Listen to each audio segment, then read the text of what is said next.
This is from you.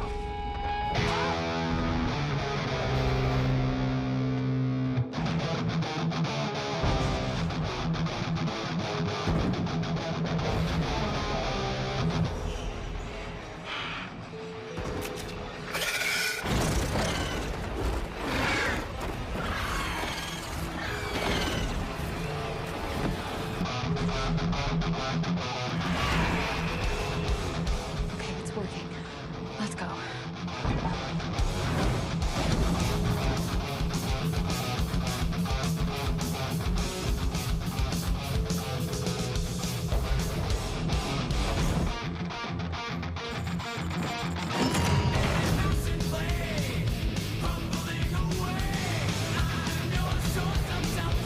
Where are you going, Maxine? See it? Yeah, I see her.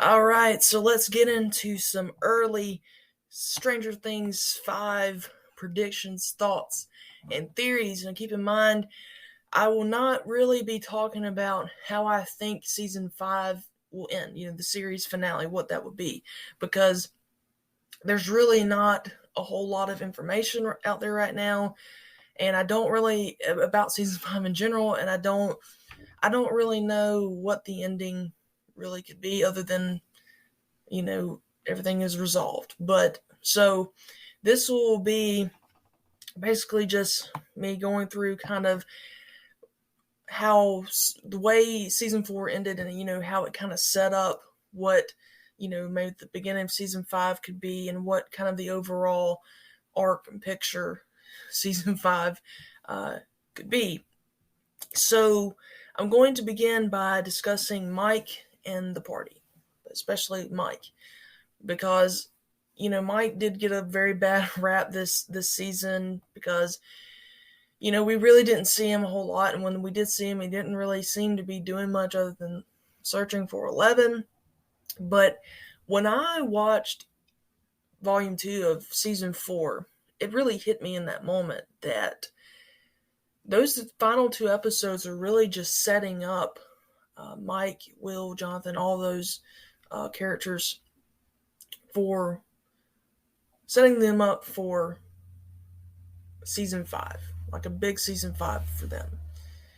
And when Will and Mike are in the van, Mike basically confesses why he wants to find 11 so bad, and his basically confesses his insecurities, that he feels useless compared to 11. He even compares himself to Lois Lane, whose Superman just happened to fall on his doorstep.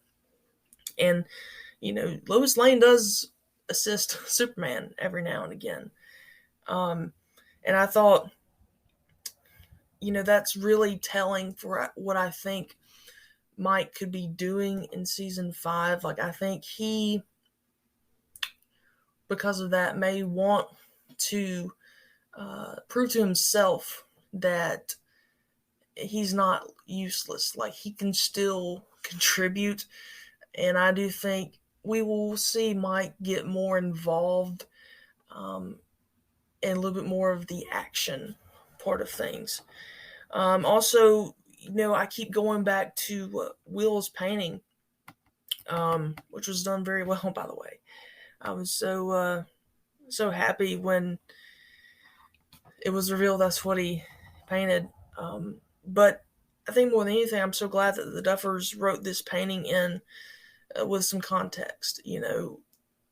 I honestly believe that this painting was painted in this way by design. I mean, I don't think they just had someone paint this, just because. I think there's a lot of clues within this painting for Mike, Will, and the party at large. I think there's some foreshadowing elements in it.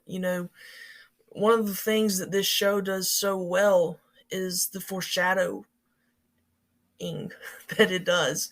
And it's, the little clues that you just have to really look and pay attention to pick up on.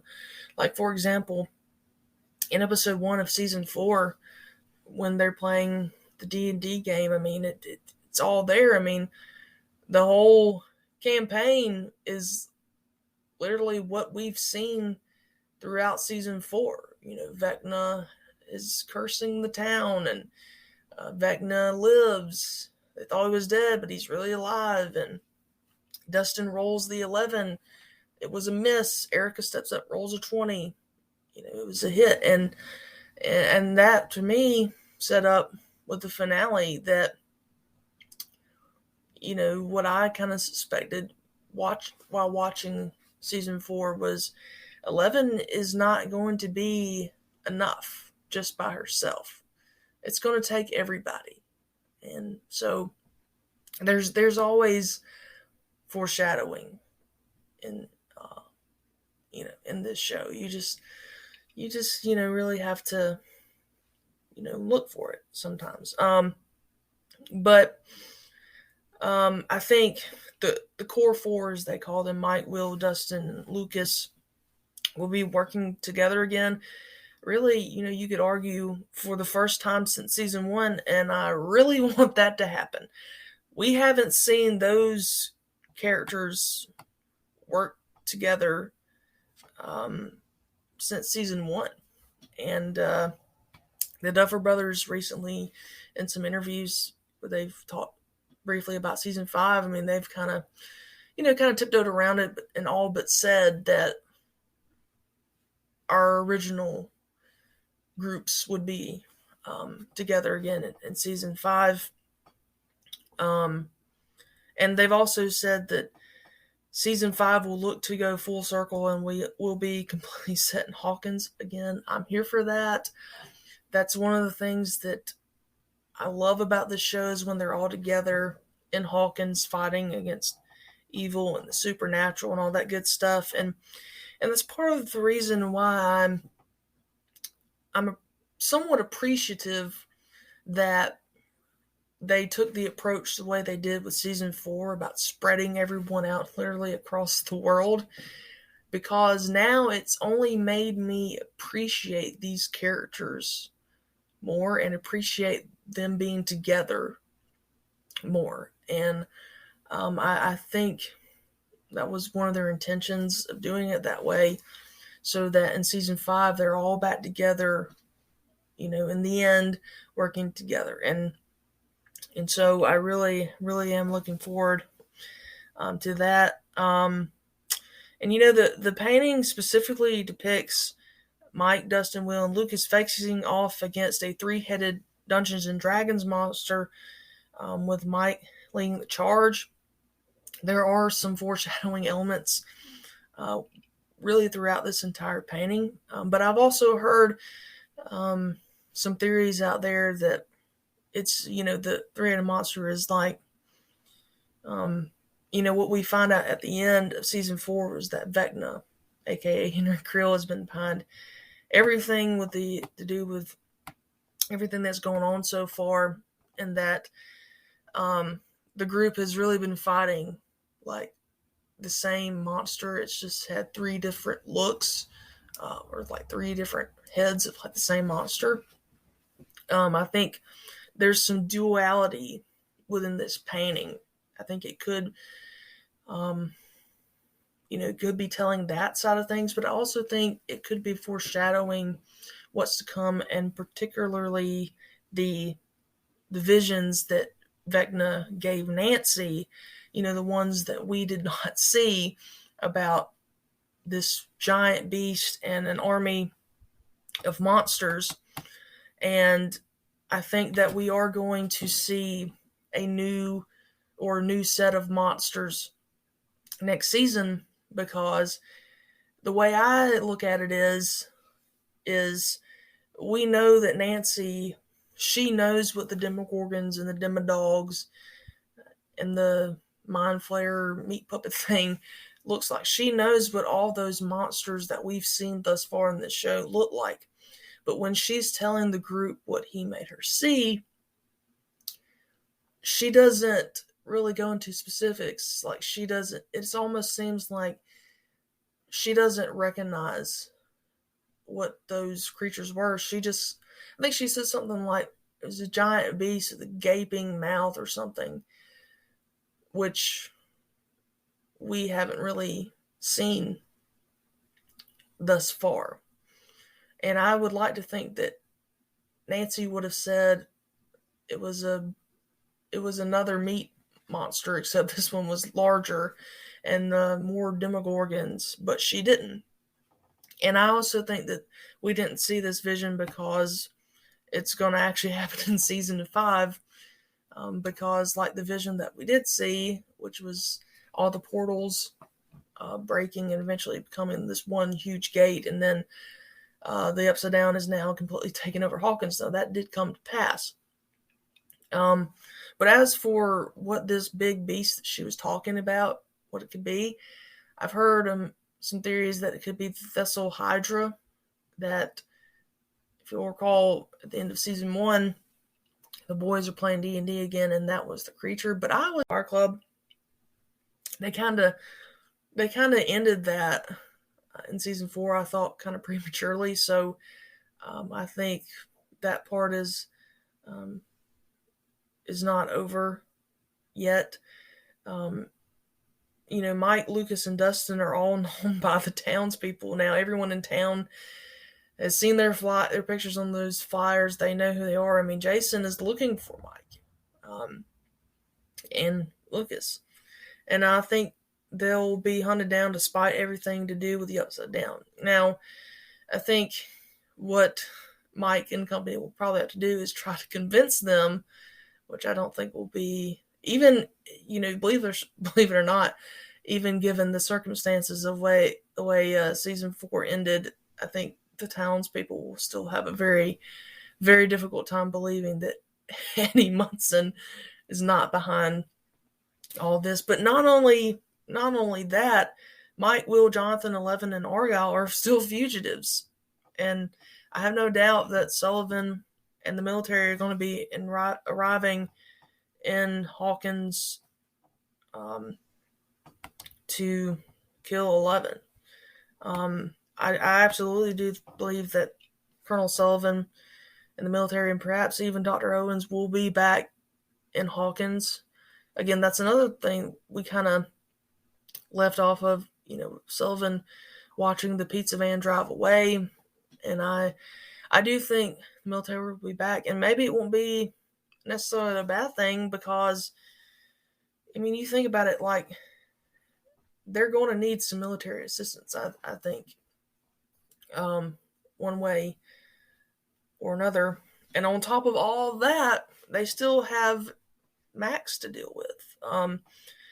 We know at the end of season 4 that 11 still feels guilty over what happened with Max because she believes that Brenner was right, that she wasn't ready.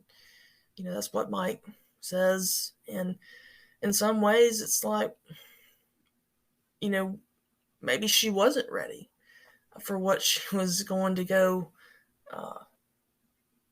up against. It also kind of makes me curious to know what else, other kind of training and stuff, was Brenner going to put her through? Like, what other tapes and things like that was he going to show her to continue to grow and build her, strengthen her powers again? For some reason, I don't think we'll ever know the answer to this unless they do, some sort of flashbacks and whatnot. Now that 11 completely remembers everything that's happened, maybe she'll continue to get all of her memory back in that regard. Lucas, he's going to be worried over her. The last we saw of him and Erica were still in the hospital with her, watching as the particles or the snow came down. And another thing that I want to talk about real quick that I've posted on Twitter and elsewhere, and it's not many fans really seem to like this, but what about Max's mom? It's another thing. We didn't see her in the hospital. Heck, her mom, the way the way they have her mom in season 5, I mean, she may not even know, but if and when she shows up to the hospital, will she decide to pull the plug on Max before 11 is able to save her from death completely? I know that Max is still still living, and she's breathing on her own, and she's just like brain dead. Um, but I mean, her mom could still decide, and like, it's best, you know, that we take her off of, the life support necessary to keep her brain or keep her body stimulated. Maybe she doesn't want her daughter to live a life as a cripple or a handicap. So that'll be an interesting dynamic. And, we still don't know where Max's mind is. Personally, I think she's either with Vecna or she's stuck in another happy memory. Maybe she managed to go into another happy memory right before she died for that brief minute. But, I think if she is with Vecna, she'll be his vessel. There's just something about Max that he just couldn't let go of. Like, he needed to have her be the fourth death. I think it's like, kind of what Lucas said when he was trying to, like, let's go get another kid, someone else to do this, to take your place. And I kind of think that, if Vecna had really just wanted a fourth person just to open the portals, he could have easily done that. He could have easily had killed someone else to do that. But he specifically targeted Max. And I think it's because he knows of her friendship, her connection with 11. When she was in the snowball scene in season 4, we see where it turns into kind of like the upside down, when I assume the exact moment of in season 2, when the camera flips and we see the mind flayer hovering over the gym of, hey, I've been here this whole time. Like, I know exactly who you are, Max Mayfield. I know that you and 11 are best friends. Like, I know all that. And I think that part of Vecna's plan. Like, I think he knew that 11's friends would all get involved, and I think he knew that she would eventually come to their aid, their rescue. And I think this is all to draw her in, to make her watch, what he intends to do, which he basically told Nancy. And then there's all the trauma and backlash from this season, especially for Dustin. Like, Dustin, Eddie died in his arms, and he's never had to go through that in this show before. Like, he's never experienced that, and especially losing a friend, he's never, had to do that. And I think Dustin will be dealing with a lot of trauma and, in some ways, some depression over that in season 5. And I think he's going to have a really tough time dealing with that in season 5. So, moving on to Vecna for a little bit. I do think he is alive. We don't really know where he went, but according to Will, he's still out there, but he's hurt. He's hurting. He may be trying to figure out what he plans to do, because obviously him being shot by a shotgun multiple times and burned by a dozen Molotov cocktails is not in his plans. But I do think he is very angry. And, I don't think yet we've seen all that he can do or is going to do yet. I think there's going to be a wrath coming from him like we haven't seen thus far, especially now knowing that, he's been the mind flayer this entire time. I think he's got definitely a lot more up his sleeves. So now I'm going to move on to what a lot of people have been talking about is supposed time jump. Will there be a time jump? In some ways I am kind of hoping there will be, but with the way they ended season 4, I'm not totally sure how they could make it work. Like, I think if they had ended it with just them seeing the particles floating to show that a little bit of the upside down is seeping through, but it's not completely through yet, I think we could have had a significant time jump.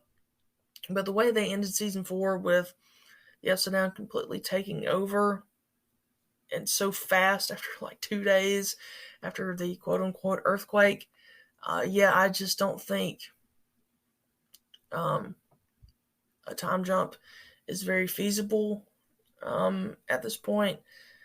I mean, yeah, the Duffer Brothers last month, they did tease a time jump, but it could just be totally just be them appeasing the fan base to say, hey, if this will get you off our backs, get you distracted talking about time jump, let us finish out this show the way we want to. Like, yeah, there's a time jump. And recently they've also said that, season 5 will start off like, 100 miles an hour. So I don't really think there will be like a year plus long time jump. If there is a time jump, probably weeks or maybe a month or so after the events of season 4. But what about time travel? I know many Stranger Things fans do not want or like the idea of time travel being in this show. And I'll admit, time travel is a tricky thing that doesn't always work in TV shows and films. But I am confident that the Duffer Brothers could make it work, but how? Well, I think the biggest one would be the 2-day time jump in season 4. A lot of fans have questioned the 2-day time jump seen in season finale. They didn't really think it was necessary, and we should have seen more from it.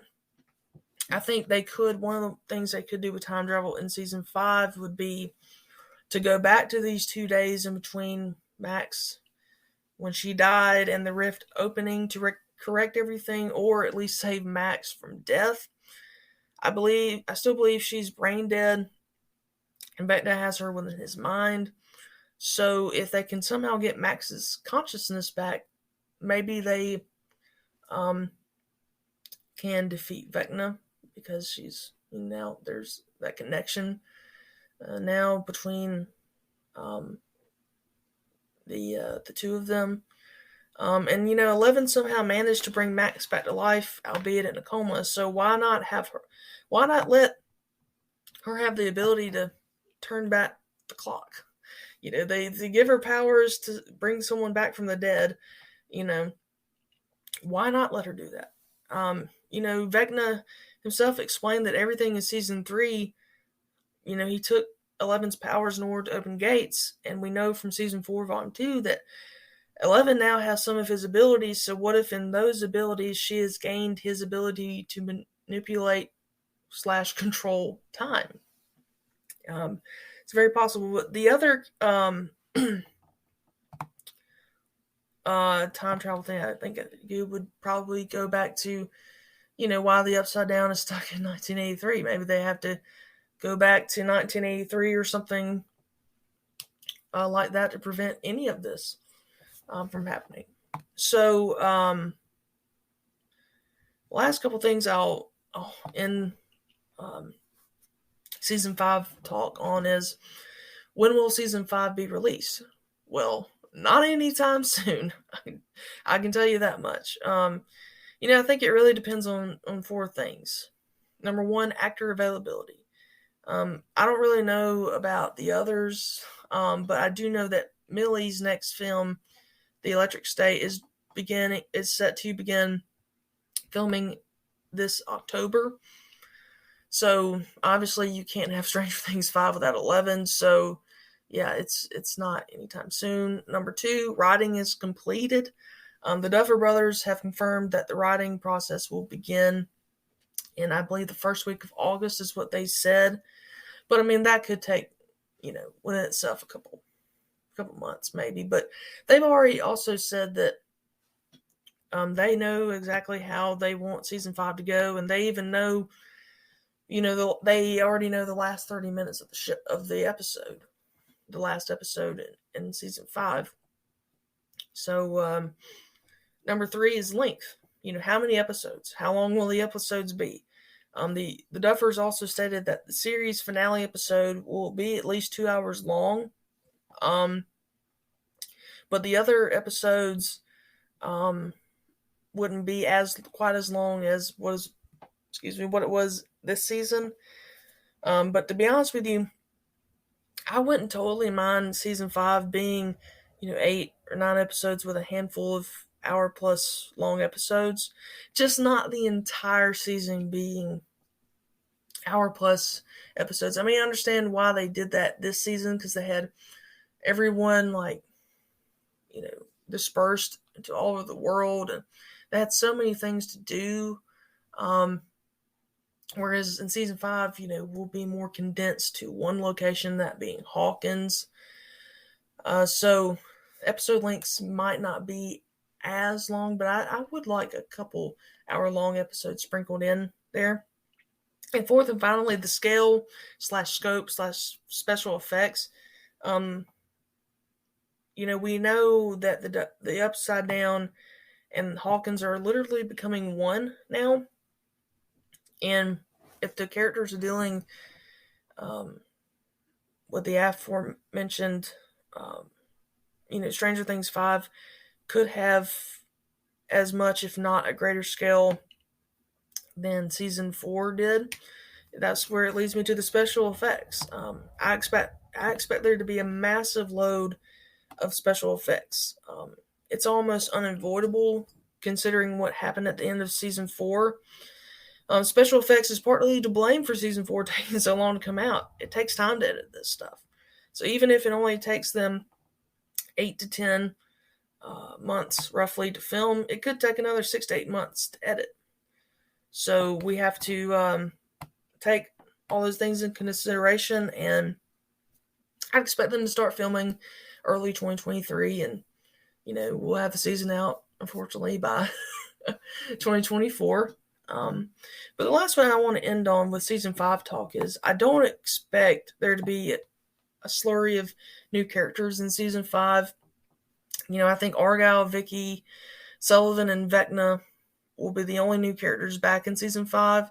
I can't see our kids wanting to get anybody else involved in this, especially given the severity of the situation. I mean, they could introduce a new character or two who will most likely die, but I don't think it will be like it was this season. I think that's also maybe why Eddie died, because they would have to continue to build up his character and develop his character in season 5 like they did with Robin. And because season 5 is the last season, I can't see them wanting to waste any time on that, and with everything else going on. As I wrap up today's episode, I just want to say thank you. Thank you so much for listening to today's episode. It's almost bittersweet knowing that Stranger Things Season 4 has come and gone, and there's to be no more speculation, theories, or predictions on it. All there is left now is to reflect on it, which Ham Radio podcast we'll be doing. Beginning Friday, August 19th, our first Stranger Things Season 4 recap episode, the Hellfire Club, will be released. The plan right now is to release 1, maybe 2 recap episodes per month until all 9 episodes have been recapped, which will probably lead us well into early 2023. We will continue to have our normal episodes, such as character deep dives, plot specifics, some more analyses, those kind of things, scheduled in between our recap episodes, and hopefully, we'll get more guests on the show. We do have some other special things planned for the future of the podcast, which we are certainly looking forward to and excited about, and we will keep you posted on these in the coming weeks and months. Moving forward, though, this episode will probably be the last episode in which we go in depth into Season 5 content and predictions for a while. Like I mentioned earlier, we are planning to have more guests on the show, and I'm sure Stranger Things 5 will be a talking point. But until production and whatnot officially begins on the 5th and final season, we will not be diving deep into it. Just don't want to continue to harp on the same things over and over without any further context or information on it. But considering that the Duffer Brothers have confirmed that they will be back in the writer's room in early August to begin writing Season 5, I'm confident that there will be tidbits here and there that we can touch on. But before I sign off on this episode, I would just like to extend my gratitude to all of you, our dedicated listeners. Thank you so much for sticking with us throughout a grueling waiting period. You have most definitely made podcasting so much fun for me. I've enjoyed sharing my Season 4 thoughts, theories, and predictions, both the ones I got right and the ones I got wrong, with you guys over the past year. And I'm so looking forward to doing it again with Season 5. We'll be back in a few weeks to recap our episodes, so I hope you will tune in for those. But for now, it's actually saying, again, thank you so much for being a part of this crazy, sometimes anxious ride and wait for Stranger Things 4. And I'm so glad that we're able to cap it off in this fashion. And I'll see you in a couple weeks on August 19th. So thank you guys. Over and out.